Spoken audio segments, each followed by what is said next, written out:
కోట బాబాయ్ లేరు అనే మాట వినగానే చాలా బాధేసింది. ఒక బ్యాంకు ఎంప్లాయీగా, ఒక గొప్ప నటుడుగా, ఒక శాస్త్రజ్ఞుడిగా, ఒక పద్మశ్రీ అవార్డు గ్రహీతగా ఎన్నో వందల సినిమాల్లో అద్భుతమైన పాత్రలు చేసిన గొప్ప నటుడు. ఆ తరంలో ఎస్వి రంగారావు గారు, ఆ తర్వాత కైకాల సత్యనారాయణ గారు, ఆ తర్వాత కోట శ్రీనివాసరావు గారు. కోట బాబాయ్ నేను దాదాపు 200 సినిమాలు పైన కాంబినేషన్ చేసి ఉంటాం. కొడుగ్గా, తమ్ముడుగా, ఫ్రెండ్గా, అసిస్టెంట్గా, తోటి నటుడిగా ఎన్నో సినిమాలు యాక్ట్ చేశాను. తెలుగు అంటే చాలా ఇష్టం, తెలుగు నటులు అంటే చాలా ఇష్టం.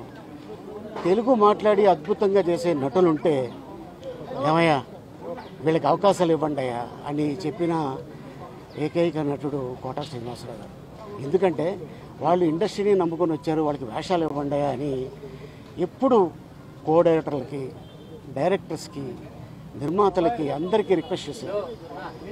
అటువంటి అద్భుతమైన నటుడు ఈరోజు మన మధ్యన లేరు అనే వార్త తట్టుకోలేకపోతున్నా. ఎందుకంటే దాదాపు 35 సంవత్సరాల నుంచి మా అనుబంధం.